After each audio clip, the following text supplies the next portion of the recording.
کے پرچے ہیں یعنی بہت زیادہ ہمارے پاس ہیں، اور میں چاہ رہا ہوں کہ نہایت ہی اختصار کے ساتھ ان تمام سوالوں کا جواب آپ کی خدمت میں پیش کیا جائے، کیونکہ وقت بہت کم ہے اور جوابات کہیں کہیں میرا خیال ہے کہ میں نے جب ان سوالات کو پڑھا تو کہیں کہیں تفصیل طلب بھی ہیں، اس لیے بہرحال نہایت ہی اختصار کے ساتھ اور اہم سوالات اور بلکہ جتنے بھی سوالات ہیں میں کوشش کروں گا ان کے جوابات آپ کی خدمت میں پیش کیے جائیں۔ آئیے بلا کسی تمہید کے ہم اپنے موضوع کا آغاز کرتے ہیں اور سوالات شروع کرتے ہیں۔ ایک صاحب نے سوال کیا ہے کہ جو آدمی حق مہر نہیں دیتا ہے اس کے بارے میں قرآن و سنت کی روشنی میں جواب دیں، اس کی اولاد کیسی ہوگی؟ دیکھیں، حق مہر یعنی بیوی کا مہر دینا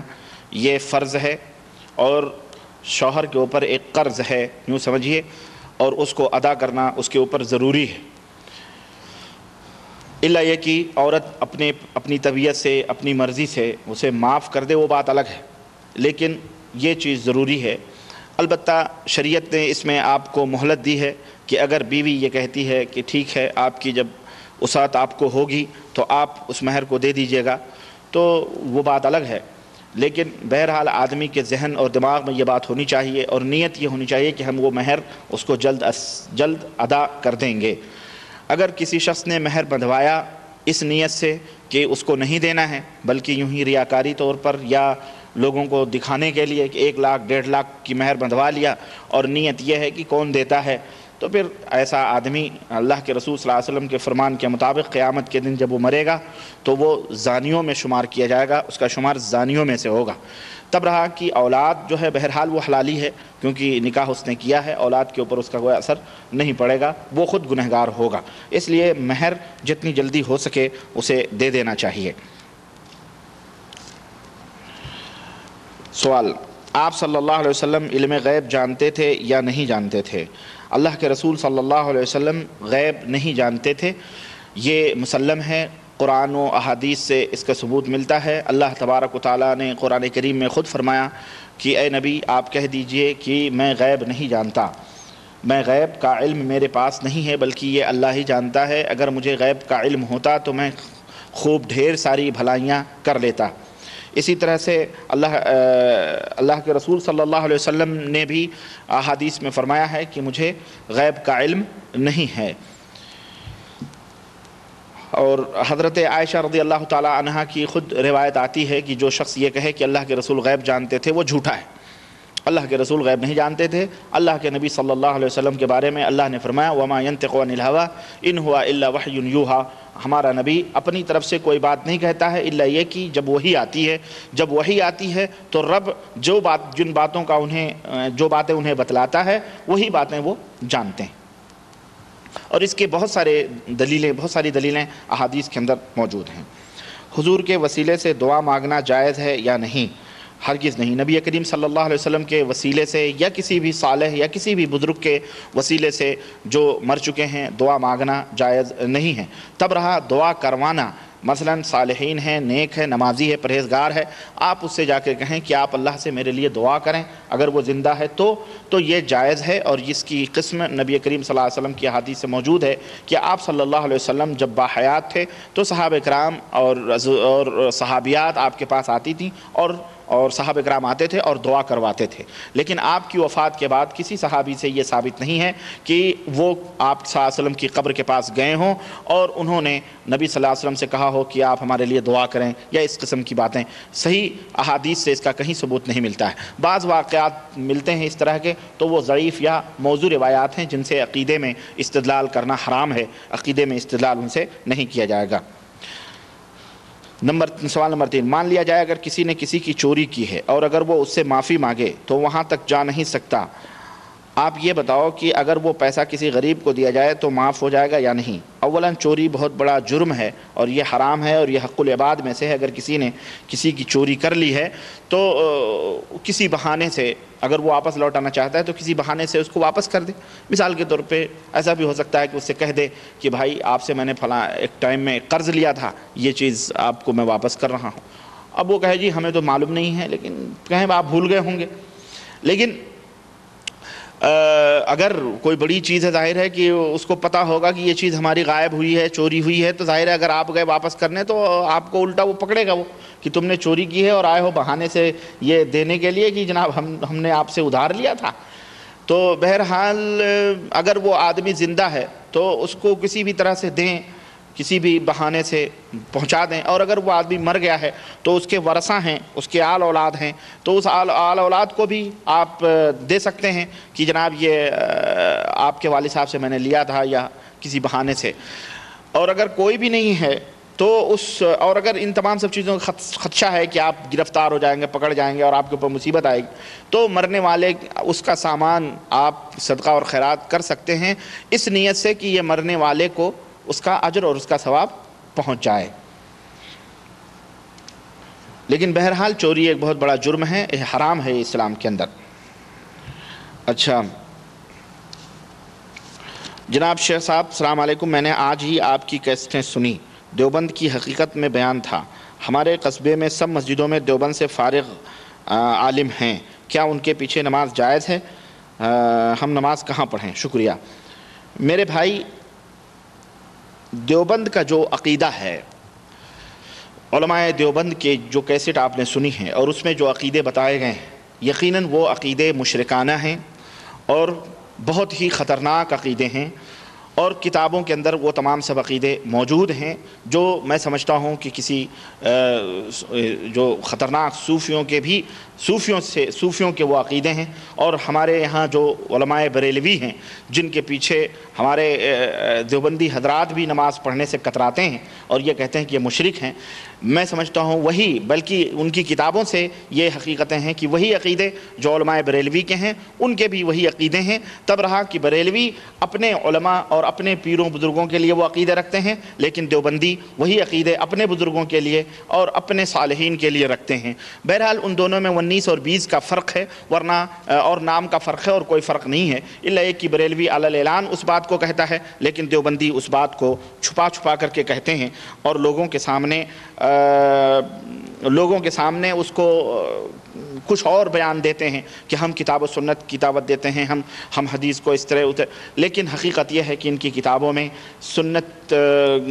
تقریروں میں سنتوں کے دعوے ہیں، لیکن عقائد کے اعتبار سے اور عمل کے اعتبار سے بھی سنت سے بہت دور ہیں علماء دیوبند بھی. اور ہمارے بھولے بھالے بھائی لوگ جو دیوبندی اپنے آپ کو کہتے ہیں یا تبلیغی کہتے ہیں، یقیناً یہ حقیقت یہ ہے کہ میں یہ سمجھتا ہوں کہ ہر مسلمان کے دل میں اللہ اور اس کے رسول کی محبت موجود ہے، لیکن بیچارے اور پھر اسی محبت کی بنیاد پر شیطان انہیں کبھی کبھی فتنوں کے اندر کیا کہتے ہیں ڈالتا ہے. اور یہی وجہ ہے کہ آج مختلف جماعتیں اور مختلف ٹیمیں اسلام کے نام پر نکلی ہیں اور سب ایک قرآن و سنت کی باتیں کرتے ہیں. لیکن ہر مومن کا یہ فرض ہے کہ جس طرح سے کہ اپنے مال اور اپنے سامان کو وہ جانچ اور پڑتال کے لیتا ہے، اسی طرح سے اس دور میں بھی دین کو بڑا ہی جانچ تول کر کے لے، صرف زبانی دعووں پہ نہ جائے بلکہ عملی طور پر بھی ان تمام سب چیزوں کو وہ دیکھے، ان کتابوں کے اندر پڑھے کہ کیا ان کے عقیدے، جیسے کہ بہت ساری جماعتیں ہیں، اب وہ کس جماعت میں جائے، کس جماعت کی بات کرے، تو اب اس کے لیے ضروری ہے کہ وہ پرکھے ہر جماعت کو کہ یہ جماعت قرآن و سنت کے مطابق عمل کرتی ہے یا نہیں، اس کے عقیدے کیا ہیں، اس کا عمل کیا ہے. اس طرح سے اگر وہ تلاش اور جستجو کریں گے تو الحمدللہ موجودہ حالات میں بھی ہمارے ہندوستان، پاکستان اور ہر ملک کے اندر الحمدللہ کتاب و سنت کے اوپر عمل کرنے والی، دعویٰ کرنے والی جماعت مادام موجود ہے الحمدللہ، تو وہ اس کا ساتھ دے، ان سے محبت رکھے، ان کی مجلسوں میں بیٹھے. لیکن جو لوگ صرف دعوے کرتے ہیں، عملی طور پر نل ہیں اور اپنی کتابوں میں خرافات اور بکواس، جیسے کہ یہ الملفوظ احمد رضا خان صاحب کی کتاب جو بکواس سے بھری ہے، یہ فضائل اعمال جس کے اندر اوہام، خیالات اور افسانے اور قصے اور کہانیاں اور یہ تمام سب بھری پڑی ہیں، اور یہ جو دنیا بھر کی کتابیں ہیں ان تمام سب کتابوں میں بھرے پڑی، ان سے ان کے عقیدوں کا پتہ چلتا ہے. ایسے لوگوں سے دور رہے، ان سے معادات رکھے اور محبت اللہ کے لیے کرے، دوستی دشمنی اللہ کے لیے آدمی کو کرنی چاہیے. تعصب یہ حرام ہے اسلام کے اندر، بلکہ تعصب کرنے والا یہ جنت میں نہیں جا سکتا. اللہ کے رسول صلی اللہ علیہ وسلم کی حدیث ہے کہ ہلاک اور برباد ہوگا جو تعصب کرے گا. کسی بھی جماعت سے تعصب نہ کریں، حق جہاں بھی ملے اسے آپ قبول کر لیں. تو اور جہاں تک نماز پڑھنے کی بات ہے، آپ اس مولوی کو بتلائیں کہ جناب عالی کیا آپ کا عقیدہ علماء دیوبند کا عقیدہ ہے؟ جیسا کہ علماء دیوبند نے اپنے عقیدے کی کتابوں میں یہ تمام سب باتیں لکھی ہیں، مثلا شرکیہ باتیں، مثلا قبروں سے استفادہ کرنا اور قبروں سے فیض حاصل کرنا اور دیگر بہت ساری خرافات جو موجود ہیں ان کے اندر، مثلا ان کی کتابوں کے اندر روحوں کا کیا کہتے ہیں جسمانی شکل میں آنا، اسی طرح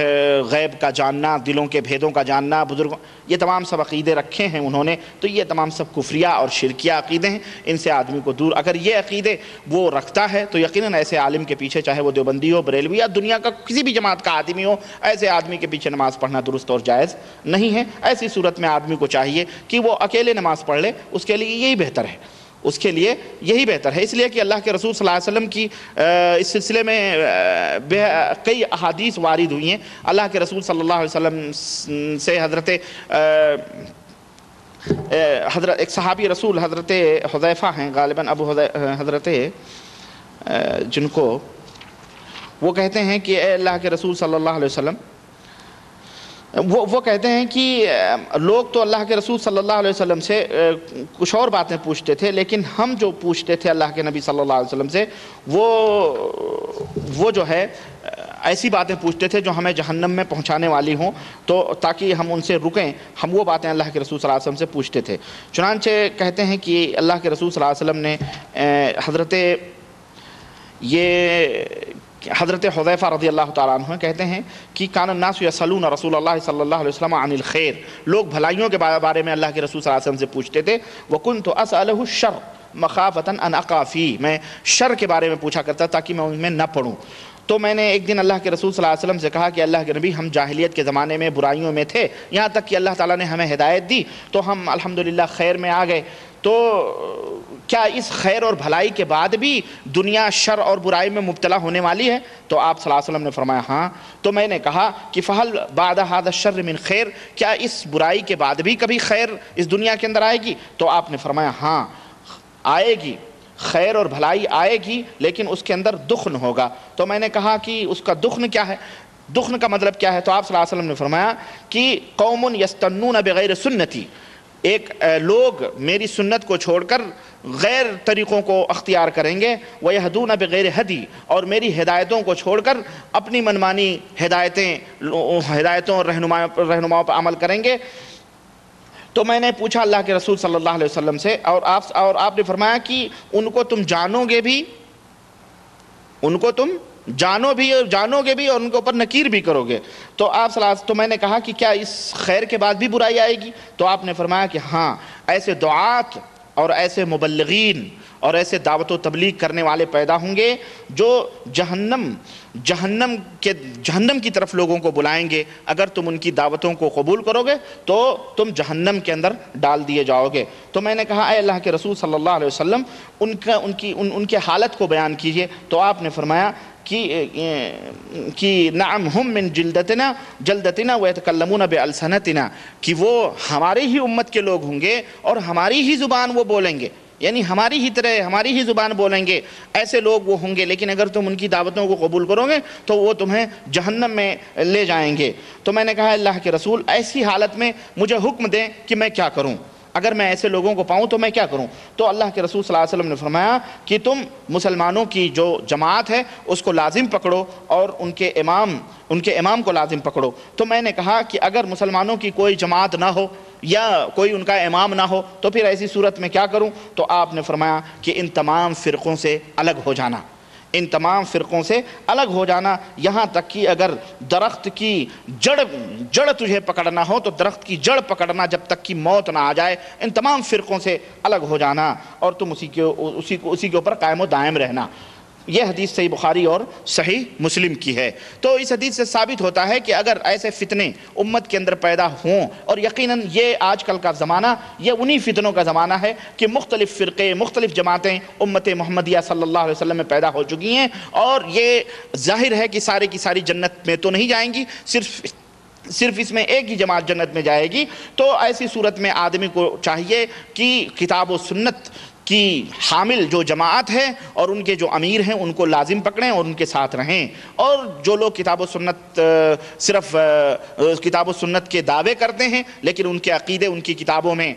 خرافات اور شخصیت پرستی اور پیر پرستی ان تمام سب چیزوں میں